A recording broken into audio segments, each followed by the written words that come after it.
Hi welcome back to 7 Hills channel. Previous క్లాస్లో మనము simple cash book గురించి నేర్చుకున్నాము. అక్కడ మనం ఏమైతే నేర్చుకున్నామో అది కంటిన్యూగా గుర్తుపెట్టుకొని 2 కాలమ్ క్యాష్ బుక్లో కూడా ఉపయోగించుకోవాలి. అంటే ఆడ క్యాపిటల్ రిసిటా, రెవెన్యూ రిసిటా ఏ విధంగా ఆలోచించినామో అదే విధంగా ఇక్కడ కూడా ఇంప్లిమెంట్ చేయాలి. అండ్ అదేవిధంగా క్రెడిట్ ట్రాన్సాక్షన్స్ ఏవి కూడా అంటే క్యాష్కి కానీ బ్యాంకుకు కానీ సంబంధం లేని ట్రాన్సాక్షన్స్ ఏవి కూడా మనకు క్యాష్ బుక్లో రిఫ్లెక్ట్ కాదు. అదేవిధంగా 2 కాలమ్ క్యాష్ బుక్లో కూడా రిఫ్లెక్ట్ కాదు, అయితే 3 కాలమ్ క్యాష్ బుక్లో కూడా రిఫ్లెక్ట్ కాదు. సో సింగిల్ కాలమ్ క్యాష్ బుక్ను ఒకసారి మీరు క్లాస్ విన్న తర్వాతనే 2 కాలమ్ క్యాష్ బుక్ను వింటే బాగుంటుంది. ఎందుకంటే కొన్ని పాయింట్స్ మీరు డిస్కస్ చేయలేదని మీరు అనుకుంటారు, కానీ ఆల్రెడీ మనము సింగిల్ కాలమ్ క్యాష్ బుక్లో దాని గురించి మనం డీటెయిల్గా డిస్కస్ చేస్తాం. కాబట్టి మై అడ్వైజ్ ఏమంటే 2 కాలమ్ క్యాష్ బుక్ చూసే ముందు first single column cash book. చాలామంది సింగిల్ కాలమ్ ఏముందిలే నాకు వస్తుందిలే అనుకుంటారు, కానీ నా ఉద్దేశం ఏమంటే అక్కడ క్యాష్ బుక్లో ఏం ఎంట్రీస్ వస్తాయి, ఎటువంటి టైప్ ఆఫ్ ఎంట్రీస్ వస్తాయి, ఏం లేదనేది మనం అక్కడ ఎక్స్ప్లెయిన్ చేసి ఉంటాం. అదే మళ్ళీ ఇక్కడ రిపీట్ చేయము. కాబట్టి సింగిల్ కాలమ్ క్యాష్ బుక్ను మీరు చూసిన తర్వాత 2 కాలమ్ క్యాష్ బుక్ను చూడండి. నా సింగిల్ కాలంకు 2 కాలంకు డిఫరెన్స్ ఏమంటే సింగిల్ కాలంలో కేవలం క్యాష్ కాలం ఒకటే ఉంటుంది. బట్ 2 కాలమ్ క్యాష్ బుక్లో అమౌంట్ సంబంధించింది 2 కాలమ్స్ ఉంటాయి. అది ఏమి అంటే 1 కాలం మనము క్యాష్ బుక్లో క్యాష్ ట్రాన్సాక్షన్స్ రికార్డ్ చేయడానికి, అండ్ ఇంకొక కాలం అంటే సెకండ్ కాలం మనకు ఖచ్చితంగా బ్యాంక్ ట్రాన్సాక్షన్స్ను రికార్డ్ చేయడానికి. ఇటు చూడండి, 2 ట్రాన్సాక్షన్లు అంటే మీ cash and bank. Cash book అంటే ఇప్పుడు క్యాష్ ఇన్క్లూడ్స్ బ్యాంక్ అకౌంట్ అని అర్థం ఇక్కడ 2 కాలం అయితే, ఓకేనా. కాబట్టి ఇక్కడ మనకు డెబిట్ సైడ్ మీకు ఆల్రెడీ నేర్చుకున్న 4 కాలమ్స్తో పాటు ఇంకొక కాలం వస్తుంది, అది బ్యాంక్ కాలం.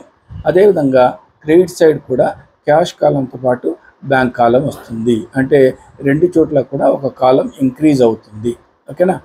నా అందులో రికార్డ్ చేసేటప్పుడు మనం కాన్సన్ట్రేషన్ చేయాల్సిన పాయింట్స్ గురించి మనం డిస్కస్ చేద్దాం. సో ఇక్కడ క్యాష్ కాలం రిప్రజెంట్స్ క్యాష్ అకౌంట్. మీకు ఇంకా అర్థం కావాల్సిందే అండి. క్యాష్ కాలం ఏం చూపిస్తుంది, మనకు క్యాష్ అకౌంట్ గురించి చూపిస్తుంది, ఓకే. అదే బ్యాంక్ కాలం మనకి ఏం రిప్రజెంట్ చేస్తుంది అంటే బ్యాంకు సంబంధించింది చూపిస్తుంది, ఓకే. నా ఇక్కడ and must have debit balance. చూడండి, ఆల్రెడీ చెప్పినాను నేను, క్యాష్ ఎప్పుడన్నా కానీ డెబిట్ బ్యాలెన్స్ చూపించవచ్చు. ఎప్పుడైనా కానీ ఎప్పుడు దానికి క్రెడిట్ బ్యాలెన్స్ చూపించే ప్రసక్తి ఉండదు. అది ముందు మీరు కూడా అర్థం చేసుకునే ప్రయత్నం చేస్తారు. కానీ బ్యాంక్ కాలం డెబిట్ బ్యాలెన్స్ చూపించవచ్చు, క్రెడిట్ బ్యాలెన్స్ చూపించవచ్చు. ఎందుకు క్రెడిట్ బ్యాలెన్స్ డెబిట్ బ్యాలెన్స్ చూపిస్తుంది అంటే, సే ఫర్ ఎగ్జాంపుల్ మా అమౌంట్ బ్యాంకులో పెడితే అది మనకు రావాల్సిన అమౌంట్ కాబట్టి అది అసెట్ కింద తీసుకుంటాం, దాన్ని మనము డెబిట్ బ్యాలెన్స్ అని చెప్తాం. అదే బ్యాంకులో మనం పెట్టిన అమౌంట్ కన్నా ఎక్కువ అమౌంట్ విత్డ్రా చేస్తే it shows A credit balance. Say for example నేను 1 lakh రూపీస్ బ్యాంకులో పెట్టినాను, అది డెబిట్ బ్యాలెన్స్ చూపిస్తుంది. కానీ నేను విత్డ్రా చేసేటప్పుడు బ్యాంక్ వాళ్ళ పర్మిషన్తో 1,20,000 విత్డ్రా చేస్తాను అంటే అర్థమేమి, 20,000 ఎక్కువగా విత్డ్రా చేస్తావు కాబట్టి ఆ 20,000 షోసే క్రెడిట్ బ్యాలెన్స్. కాబట్టి మీకు cash column or cash account ఎప్పుడైనా కానీ డెబిట్ బ్యాలెన్స్ చూపిస్తుంది, బ్యాంక్ అకౌంట్ డెబిట్ బ్యాలెన్స్ చూపించచ్చు, క్రెడిట్ బ్యాలెన్స్ చూపించచ్చు. కన్ఫ్యూజ్ అయ్యే అవసరం లేదండి. సింపుల్, నేను చెప్పేది మీరు రివిజన్ చేసుకోండి. మా అమౌంట్ బ్యాంక్లో ఉంటే గిన మన అమౌంట్ కాబట్టి it is a asset always shows A debit balance. సింపుల్గా గుర్తుపెట్టుకోవచ్చు. అదే మనము బ్యాంకులో పెట్టిన అమౌంట్ కన్నా ఎక్కువగా విత్డ్రా చేసుకుంటే, సే ఫర్ 1 lakh నేను డిపాజిట్ చేసింది, కానీ బ్యాంక్ వాళ్ళ పర్మిషన్తో 1,20,000 నేను విత్డ్రా చేస్తాను అంటే 20,000 రూపీస్ నేను బ్యాంకుకు పే చేయాలా. So it is a liability కాబట్టి క్రెడిట్ బ్యాలెన్స్ చూపిస్తుంది. ఈ లాజిక్ను గుర్తుపెట్టుకుంటే మీకు బ్యాంకు డెబిట్ బ్యాలెన్స్ ఎందుకు చూపిస్తుంది, క్రెడిట్ బ్యాలెన్స్ ఎందుకు చూపిస్తుంది అనేది అర్థమవుతుందండి. మళ్ళీ ఒకసారి రివర్స్ చేసుకొని వినండి, నీట్గా అర్థమయ్యే అవకాశాలు ఉన్నాయి. చాలా జాగ్రత్తగా వినాలండి. వినేటప్పుడు ఈజీగా ఉంటుంది, అర్థమైనట్లే ఉంటుంది, కానీ అర్థమై సాగదు, ఓకేనా. సో ఇక్కడ అందుకే నేను మళ్ళీ థియరీలో ఇక్కడ చెప్పినానండి, ఒకసారి చూడండి. If the deposited amount more than the withdrawal amount, say for example 1 lakh rupees నేను డిపాజిట్ చేశాను, కానీ విత్డ్రా చేసింది 80,000. అంటే డిపాజిటెడ్ అమౌంట్ ఎక్కువగా ఉంది, దేనికన్నా విత్డ్రా చేసిన అమౌంట్ కన్నా అది ఖచ్చితంగా డెబిట్ బ్యాలెన్స్ చూపిస్తుంది. ఎట్లా, నేను 1 lakh రూపీస్ బ్యాంక్లో కట్టినాను అంటే నాకు రావాల్సిన అమౌంట్ 1 lakh. సో అది అసెట్, నాకు రావాలంటే అసెట్ అండి. సో అది డెబిట్ బ్యాలెన్స్ చూపిస్తుంది. కానీ నేను 80,000 ఆల్రెడీ విత్డ్రా చేస్తాను, ఇప్పుడు ఎంత బ్యాలెన్స్ చూపిస్తుంది? 20,000 అంటే అది డెబిట్ చూపిస్తుందా క్రెడిట్ చూపిస్తుందా? ఏది ఎక్కువ ఉంది? డెబిటే ఎక్కువ ఉంది, కాబట్టి డెబిట్ బ్యాలెన్సే చూపిస్తుంది. కాబట్టి వాడు క్లియర్గా చెప్పినాడు, విత్డ్రావల్ అమౌంట్ కన్నా డిపాజిట్ అమౌంట్ ఎక్కువగా ఉంటే బ్యాంక్ కాలం మనకు ఖచ్చితంగా డెబిట్ బ్యాలెన్స్ చూపిస్తుంది. ఇంకా ఇక్కడ అదే పాయింట్ చెప్తున్నాడు,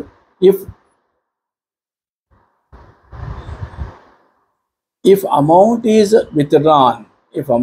withdrawn more than the deposited in bank, it will have credit balance. అంటే వైస్ వర్సా అండి. సే ఫర్ ఎగ్జాంపుల్, నేను ఆల్రెడీ చెప్పాను ఇదే ఎగ్జాంపుల్, 1 lakh రూపీస్ డిపాజిట్ చేస్తాను, కానీ విత్డ్రా బ్యాంక్ వాళ్ళ పర్మిషన్తో నేను 20,000 1,20,000 తీసుకున్నాను. సో ఇప్పుడు క్రెడిట్ ఎక్కువగా ఉంది అంటే లయబిలిటీ 20,000 క్రెడిట్ బ్యాలెన్స్ చూపిస్తుంది. ఇట్ ఇండికేట్స్, ఇది ఏం చెప్తుంది అంటే ఓవర్ డ్రాఫ్ట్ అంటే అర్థం ఏమండి, మనం డిపాజిట్ చేసిన అమౌంట్ కన్నా ఎక్కువగా విత్డ్రా చేస్తే దాన్ని మనం ఓవర్ డ్రాఫ్ట్ అంటాము. ఓకే, నా క్యాష్ బుక్ తయారు చేయడానికి మళ్ళీ మనకు కొన్ని పాయింట్స్ చూసుకోవాలండి. 2 column క్యాష్ బుక్, ఈ 2 column క్యాష్ బుక్లో మీరు ఏమైతే నేర్చుకుంటున్నారో ఇదే 3 column క్యాష్ బుక్ కూడా వర్తిస్తుంది. కాబట్టి మీరు 3 column క్యాష్ బుక్ నేర్చుకుంటే సరిపోతుందిలే అనుకుంటే పొరపాటు అండి. సింగిల్ కాలం నేర్చుకోవాలా. సింగిల్ కాలంలో థియరీ ఎక్స్ప్లెయిన్ చేసినాం, దాన్ని ఎట్లా ప్రజెంట్ చేస్తారు ఏం లేదనేది. 2 columnలో కూడా ఇప్పుడు మీకు ఓవర్ డ్రాఫ్ట్ అంటే ఏమి అంటే క్యాష్ ఎప్పుడు డెబిట్ బ్యాలెన్స్ చూపిస్తుంది, కానీ బ్యాంక్ డెబిట్ రావచ్చు క్రెడిట్ రావచ్చు, ఇది ఇక్కడ చెప్తున్నాము.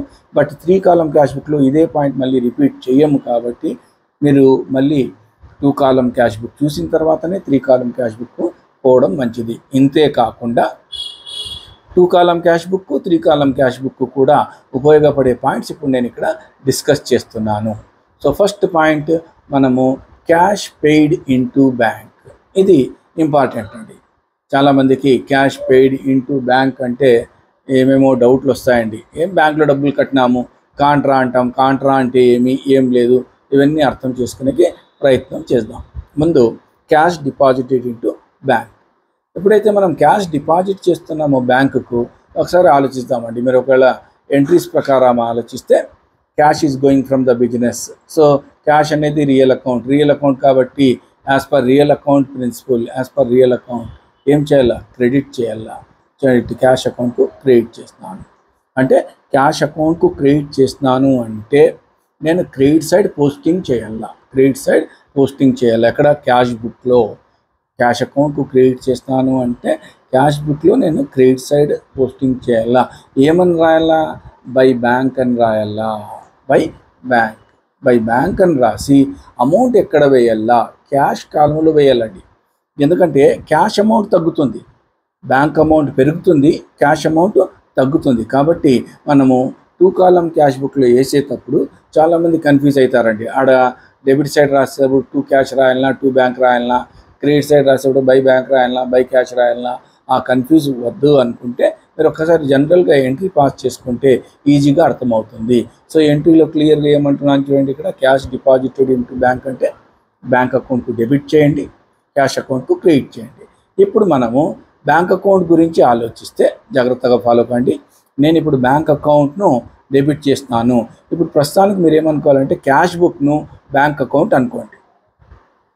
బ్యాంక్ అకౌంట్ ఎందుకంటే cash book acts as a account as well as book కింద పనిచేస్తుంది, అకౌంట్ కింద పనిచేస్తుంది. కాబట్టి ఇప్పుడు ప్రస్తుతానికి నేను క్యాష్ బుక్ను బ్యాంక్ అకౌంట్ అని అనుకున్నాను అనుకోండి. ఇప్పుడు బ్యాంక్ అకౌంట్కు ఏం చేస్తున్నాను? నేను బ్యాంక్ అకౌంట్కు డెబిట్ చేస్తాను కాబట్టి debit side to cash account అని రాయండి. టు క్యాష్ అని డెబిట్ సైడ్ రాస్తే అమౌంట్ బ్యాంక్ కాలంలో పడాలండి. ఇది బాగా గుర్తుపెట్టుకోవాలి, ఇది కూడా కన్ఫ్యూజ్. టు క్యాష్ అకౌంట్ అని రాసి టు క్యాష్ కాలంలో అమౌంట్ వేయకూడదు. టు క్యాష్ అకౌంట్ అని రాసి ఎక్కడ వేయాలంటున్నాను నేను?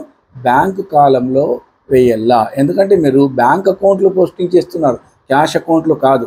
కాబట్టి బ్యాంక్ అకౌంట్లో పోస్టింగ్ చేస్తున్నారు కాబట్టి టు క్యాష్ అకౌంట్ అని రాసి అమౌంట్ను బ్యాంక్ కాలంలో వేయాలా. ఓకేనా? సో బ్యాంక్ అకౌంట్ పోస్టింగ్ అయిపోయింది. ఇప్పుడు మీరు క్యాష్ అకౌంట్ గురించి ఆలోచిద్దాం. ఇక్కడ క్యాష్ అకౌంట్కు మీరు ఏం చేస్తున్నారు? క్రెడిట్ చేస్తున్నారు. సో క్యాష్ అకౌంట్కు క్రెడిట్ చేస్తున్నారు కాబట్టి ప్రస్తుతానికి క్యాష్ బుక్ను క్యాష్ అకౌంట్గా అనుకోండి. క్యాష్ అకౌంట్గా అనుకోండి. ఎప్పుడైతే దాన్ని క్యాష్ అకౌంట్గా అనుకుంటున్నారో ఇక్కడ క్యాష్కు మీరు ఏం చేస్తున్నారు? క్రెడిట్ చేస్తున్నారు. క్రెడిట్ చేస్తున్నారు కాబట్టి క్రెడిట్ సైడ్ బై బ్యాంక్ అని రాయండి. బై బ్యాంక్ అని రాసి అమౌంట్ ఎక్కడ వేయాలా? క్యాష్ కాలంలో వేయాలా. బై బ్యాంక్ అని రాసి క్యాష్ కాలంలో వేసుకోవాలా. అప్పుడు మీకు సరిపోతుంది. ఇదే పాయింట్ పైన పారాగ్రాఫ్లో చెప్పినానండి. ఒకసారి చూద్దాము. When cash is paid in to bank it should be debited to bank account by entering the amount in the bank column. చూడండి ఇదే చెప్పింది. entering the amount in the bank column on debit side of the cash book. ఓకేనా? అదే చెప్పిందండి. ఇప్పుడు bank అకౌంట్కు debit చేస్తావు. So the cash బుక్ను బ్యాంక్ అకౌంట్గా ఊహించుకోండి. సో డెబిట్ సైడ్ చేస్తాం కాబట్టి టు క్యాష్ అని రాసి ఇక్కడ వేయాలా? బ్యాంక్ కాలంలో అమౌంట్ వేయాలా. అదే చెప్తున్నానండి. బ్యాంక్ కాలంలో వేయాలా. ఓకే. సో థియరీ విని ఒకసారి పైంది కూడా చదవండి, మీకు ఈజీ అర్థమవుతుంది. Okay. Side of the cash book ఏమని రాయమన్నాను? టు క్యాష్ అని రాయన్నాను. అండ్ క్రెడిట్ టు, చూడండి ఇక్కడ నుంచి వేరే, క్రెడిట్ టు క్యాష్ అకౌంట్. ఇక్కడ క్రెడిట్ చేస్తామా? Cash account. Entering the amount in the cash column on the payment that is credit side ఏమని రాయమన్నాడు? By bank అని రాయండి. కానీ అమౌంట్ ఎక్కడ వేయాలా? క్యాష్ కాలంలో వేయాలా. Okay. In the cash column ఇడుంచండి. క్యాష్ కాలంలో on the payment side. So by bank అని రాసి క్యాష్ కాలంలో వేయాలా. ఓకేనా? So cash paid in to bank. Now ఇప్పుడు దీని గురించి కొంచెం ఎక్స్ప్లెనేషన్ చేసుకుందామండి. ఈ రెండు ఎంట్రీలు అంటే డెబిట్ క్రెడిట్ ఈ రెండు ఎంట్రీలు కూడా మనకు క్యాష్ బుక్లోనే కనిపిస్తూ ఉంది. So debit side and credit side 2 columns వేసుకుంటున్నాము. సో ఎప్పుడైతే ఈ రెండు అకౌంట్లు క్యాష్ బుక్లో కనిపిస్తాయో దాన్ని మనము లెడ్జర్ అకౌంట్లో పోస్టింగ్ చేసే అవసరం లేదు. అంటే బ్యాంక్ అకౌంట్ కూడా మనకు లెడ్జర్ అకౌంట్లో ఉండదు. ఏ విధంగా అయితే మనం క్యాష్ బుక్ మెయింటైన్ చేస్తుంటున్నామో ఆ క్యాష్ బుక్ మెయింటైన్ చేసేటప్పుడు క్యాష్ అకౌంట్ లెడ్జర్లో కనిపించదు. అదేవిధంగా క్యాష్ బుక్లో బ్యాంక్ కాలంతో వేస్తూ ఉంటే బ్యాంక్ అకౌంట్ క్యాష్ బుక్లో లెడ్జర్ అకౌంట్లో కనిపించదు. మరి అవి కనిపించదు కాబట్టి మనం దాన్ని లెడ్జర్ అకౌంట్లో పోస్టింగ్ చేయడానికి వీలు కాదు. మరి వీలు కాదు కాబట్టి మరి ఇది పోస్టింగ్ అయ్యిందా లేదా తెలుసుకోవడానికి మనం ఏం చేస్తామంటే దీన్ని కాంట్రా ఎంట్రీ సి అనే దాంతో మనము ఎంట్రీ చేస్తామండి. దీన్నే మనం ఏమంటాము? Known as contra entry. ఒకసారి చూద్దాము. This transactions needs no posting in the ledger as both accounts. ఇప్పుడు చెప్పాను కదండి, క్యాష్ బుక్లో క్యాష్ అండ్ బ్యాంక్ 2 కాలమ్స్ ఉన్నాయి. Involved appear in the cash book కాబట్టి ఇది పోస్టింగ్ చేసే అవసరం లేదు. కాబట్టి ఇక్కడ మనకు ఏం చేయమన్నాడు? సిను ఇండికేట్ చేయండి అన్నాడు. ఇక్కడ సి అంటే కాంట్రా అని అర్థం అండి. సి అంటే కాంట్రా అంటే ఈ ట్రాన్సాక్షన్స్ లెడ్జర్లో పోస్టింగ్ చేయలేదు అని అర్థం. Is return in the LF ledger folio column against the entry on each side. Both side కూడా మనము సి అని రాస్తామండి. టు ఇండికేట్ దట్, దీని అర్థం ఏమి అంటే to indicate that the Contra effect of this transaction is recorded on the opposite side. So debit side కూడా రాసింటాము, credit side కూడా రాసింటాము కాబట్టి కాంట్రా ఎఫెక్ట్ ఇచ్చినాము కాబట్టి దీన్ని మనము లెడ్జర్ అకౌంట్లో పోస్టింగ్ చేయలేదు. ఈ విధంగా పోస్టింగ్ చేయని ట్రాన్సాక్షన్ను మనము ఏమంటాము? కాంట్రా ఎంట్రీగా చెప్తాము. ఇది మనము కాంట్రా ఎంట్రీగా చెప్తామండి. ఓకేనా? సో ఇక్కడికి మనము ఈ క్లాస్ను స్టాప్ చేసుకుందాము. 2వ ట్రాన్సాక్షన్ నుంచి నెక్స్ట్ క్లాస్లో చెప్దాము. ఇప్పుడే అన్నీ చెప్పేస్తే క్లాస్ మొత్తం ఫుల్గా ఎక్కువ అయిపోతుంది, లోడ్ పడుతుంది. కాబట్టి ముందుగా ఈ ట్రాన్సాక్షన్కి సంబంధించింది మళ్ళీ ఒకసారి మీరు వీడియో విని నెక్స్ట్ క్లాస్లో మళ్ళీ అటెండ్ కండి. Till then have a nice day.